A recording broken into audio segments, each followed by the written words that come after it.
Thanks for joining us for Fox 17 News at 6. We open with breaking news tonight. In just the last few minutes, a jury has reached a not guilty verdict in the trial for a Grand Rapids police officer accused of careless discharge. Fox 17's Doug Reardon joins us now with tonight's verdict. Doug, in that situation ended up doing, and we don't believe that those totality of the factors that we talked about what would be what a normal person would do or a sensible person would do, and that's why we made the decision to charge. You know, there was a lot of focus on the body camera video that showed this instance play out back last year.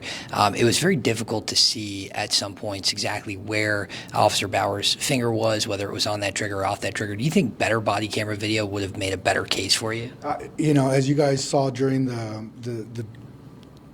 the whole trial, I mean, I'm not a tech guy. I'm not that savvy. I mean, obviously, I think we all want the newest and best iPhone because it takes better pictures and so forth. So in that sense, yeah, if we can, you know, if we had an opportunity to use better quality equipment, then I would always say yes. But I don't know if that is the best equipment that's out there in the market right now. I know that's what we have, and that's what we have to work with. Do you feel like the jury made the right decision today? I think the jury has, you know, I think they took their time. I think they were out for a little bit, and I think they heard the evidence and they made a determination. So, you know, I'm not going to second guess the jury. You know, there wasn't a whole lot of focus in the trial put on the fact that this was not even the right suspect that they were looking for.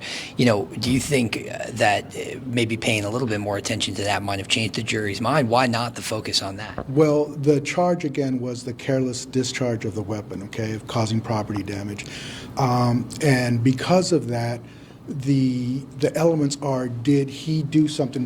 Remember those totality of circumstances that caused that gun to go off, right? So it wasn't about was Smith even the right person. So the judge had previously ruled that those type of factors could not come into play, and the jury would not get a chance to hear about them, and that was the court's decision. Yeah, and again, you must have been disappointed by that decision. Do you think it would have maybe changed the jury's minds? Well, again, I always feel that the jury should have all the information in front of them. Okay, but I also have to respect the court's decision, and if the court makes a decision that that information, that Mr. Smith was not the right person, that the car was a different model and so forth, that those didn't go into play because as far as Mr. Bauer knew, that was the right car and the suspect at that time. Yeah. Thank you for that. And that was Felix Tarango. He is one of the prosecutors that worked on this case. And actually, give me a sec. Mr. Dodge, anything to say after this verdict?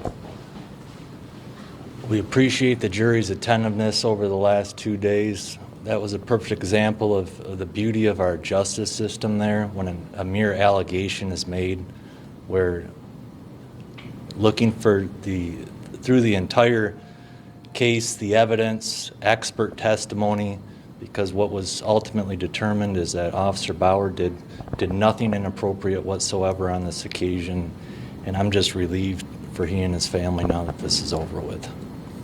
So, yeah. Does Mr. Bauer have anything to say, sir? You know, the fact that, I mean, there still was a bullet fired. And did you guys have any conversations at all about the fact that, of course, nobody was hurt, but what could have happened? I don't know. That would call for speculation in my regard. Are you asking what could have happened? Yeah, you know, I mean, do we still acknowledge that this was still a dangerous situation out there that night, regardless of whether it was an accident or not? Well, it was certainly a dangerous situation for the police, what they were under the circumstances here, but I think the jury was able to parse through that and see that Officer Bauer did nothing negligent on this occasion. So fortunately, in the court of law, that was determined. And Officer Bauer was found not guilty appropriately. So we appreciate the 2 days of attentiveness by this jury here. Would you say that you guys questioned the legitimacy of the charge from the start? Since this case was charged, yes. And can you elaborate why you guys felt that way? Why this shouldn't have even gone this far? I'd rather not comment on that, okay, just out of respect for the opposing side, but yes, it's unfortunate it had to come this far, but here we are. But fortunately, we have the jury system that we have, and they found Officer Bauer not guilty. So that's all I have for right now. Thank you. So, Adam, let's come on over here as we recap this. Great timing. We were able to hear first from, as I said, Felix Durango. He was the assistant Kent County prosecutor who prosecuted this case. And then just a second ago, that was attorney Mark Dodge, who defended Officer Bauer. He was standing just off to Mark Dodge's left side, and we, of course, asked if we could speak to him. That's just not something they're comfortable doing right now.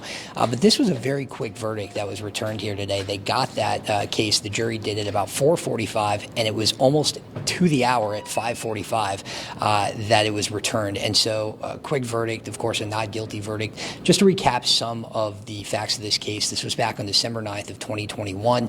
Police had gotten a tip about a stolen car at home over on Cass and Sycamore right in the city. When they went there, the person who they suspect was the suspect exited the house. His name is Davion Smith, a young guy. He was not the right person. That was not the right car. But as they were moving in on Davion Smith, Officer Bauer says he tripped, put his foot in the hole, running down the sloped part of the grass leading up to that house, and fired his service weapon, a Glock 17. And so the whole 2 days of this trial, we're trying to figure out, was he doing that negligently? Was there any carelessness? Was there any action taken there that would have put people in danger contrary to safety or training that these officers have? We saw body camera video for the very first time in this incident. Prosecutors trying to figure out if his finger was on the trigger while he was running down that hill. Of course, whatever they were showing was not enough to convince the jury that there was negligence, that there was carelessness. Officer Bauer faced 90 days in jail and fines had he been found guilty. But of course, that was not the case here tonight. Now he will, we can only assume, be placed back on the force. He was placed on leave after this incident. That is very common for things like this, in instances like this. And so that will be the next thing, is what happens next for Officer Bauer. How quickly will he be placed back on the force if that is something that he and the department decide to do? We'll continue to follow this in the days to come, guys, but we'll send it back to you in the studio for now.